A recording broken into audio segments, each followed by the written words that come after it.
इमरान खान ने हुकूमत की चाल नाकाम बना दी, इस्तीफों की मंजूरी की हकीकत बता दी। बोल न्यूज के सीनियर एंकर इमरान रियाज से गैर रस्मी गुफ्तगू में चेयरमैन पीटीआई ने कहा कि हकीकत में ये लोग फंस गए थे, इनके पास कोई ऑप्शन नहीं था।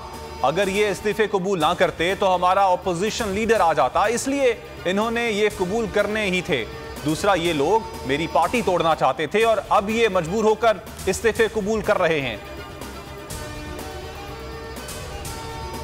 मोहसिन नकवी की तैनाती आज सुप्रीम कोर्ट में चैलेंज की जाएगी। इमरान खान परवेज इलाही मुलाकात में इत्तेफाक, कानूनी माहिरीन से मुशावरत मुकम्मल। चेयरमैन पीटीआई का ट्वीट, कहा लाहौर ने इस बदउन्वान निगरान वजीर आला को मुस्तरद कर दिया है जो पीटीआई से नफरत, साबिक आर्मी चीफ का साथ देने वाला और रिजीम चेंज की साजिश में मुलव्विस था। निगरान वजीर आला पंजाब की तकर्रुरी, इलेक्शन कमीशन लाहौर के बाहर तहरीक इंसाफ का शदीद एहतजाज। मोहसिन नकवी नामंजूर, इलेक्शन कमीशन नामंजूर के नारे। रहनुमाओं का खिताब, फयाजुल हसन चौहान ने बोलियों से गुफ्तगू में कहा सुप्रीम कोर्ट का फैसला मौजूद है, जो प्ली बार्गेन करे वो सरकारी ओहदा नहीं रख सकता। एजाज चौधरी बोले निगरान वजीर आला के खिलाफ एहतजाज हमारा हक है, खिलाड़ी फैसलाबाद समेत दीगर शहरों में भी एहतजाज करेंगे।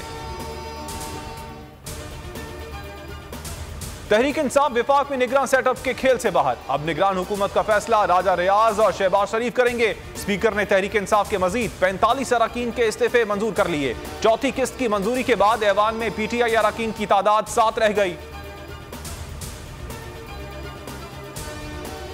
मुल्क में जारी सियासी बहरान की जिम्मेदार सुप्रीम कोर्ट है। अगर अदालत उज़्मा स्पीकर की रूलिंग मुस्तरद ना करती तो अब तक मुल्क में इलेक्शन हो चुके होते। पीटीआई रहनुमा फवाद चौधरी की लाहौर में मीडिया से गुफ्तगू, कहा 22 करोड़ का मुल्क इस वक्त लावारिस हो चुका है, इलेक्शन कमीशन की हैसियत एक क्लर्क जैसी रह गई है। मोहसिन नकवी की तकर्रुरी का हुक्म दिया गया जिस पर इलेक्शन कमीशन ने दस्तखत कर दिए। तहरीक इंसाफ के अरकान चीफ जस्टिस से मुलाकात के लिए सुप्रीम कोर्ट पहुंच गए। चीफ जस्टिस से मुलाकात की इजाजत ना मिली। जराये के मुताबिक रजिस्ट्रार ने भी तहरीक इंसाफ के रहनुमाओं से मुलाकात करने से इनकार कर दिया। आमिर डोगर ने गैर रस्मी गुफ्तगू करते हुए कहा सुप्रीम कोर्ट ने असेंबली वापस जाने का कहा तो हुकूमत ने इस्तीफे मंजूर कर लिए। मोहसिन नकवी की निगरान काबीना के लिए मुशावरत, इब्तदाई वज़रा में डॉक्टर जावेद अकरम, एसएम तनवीर और हफीजुल्लाह नियाजी के नामों पर गौर। रहमान चंद और मुबश्शिर लुकमान का नाम भी ज़ेरे गौर।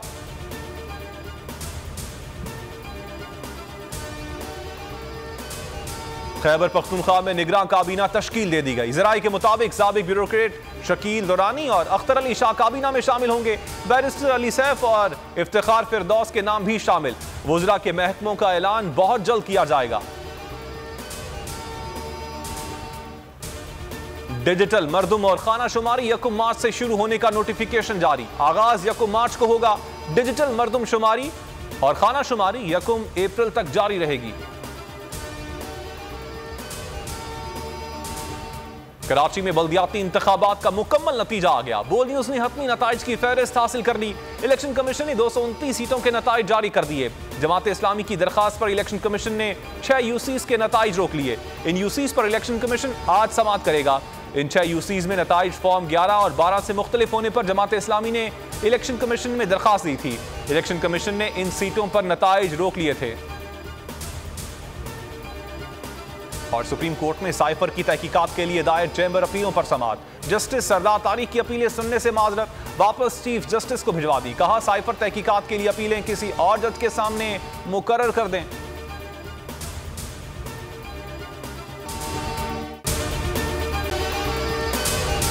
अगर आपको ये वीडियो पसंद आई तो हमारे चैनल को सब्सक्राइब करें और बेल आइकन पर क्लिक करें। 2022 बहुत सारे तोहफे भी देके गया पाकिस्तान की आवाम को। पाकिस्तान की आवाम को एक तोहफा ये दिया कि आवाम को पता चल गया कि पाकिस्तान का मीडिया क्या है। साल 2022 में सबसे ज्यादा देखे जाने वाला चैनल बोल न्यूज रहा नंबर 1। हमने बहुत सारे शोज और ट्रांसमिशंस की। पूरा साल मुसलसल जदोजहद में निकल गया कि ये वोट ऑफ कॉन्फिडेंस के पीछे कौन लोग थे। तोड़े रेटिंग के सभी रिकॉर्ड। सोशल मीडिया पर भी सबसे ज्यादा तेजी से 2.4 बिलियन व्यूज का संगे मील अबूर किया। एंकर्स को भी आवाम में सबसे ज्यादा मकबूलियत मिली और सोशल मीडिया पर भी बोल रहा सब पर भारी। सब्सक्राइब करें और बेल दबाएं ताकि कोई खबर रह न जाए।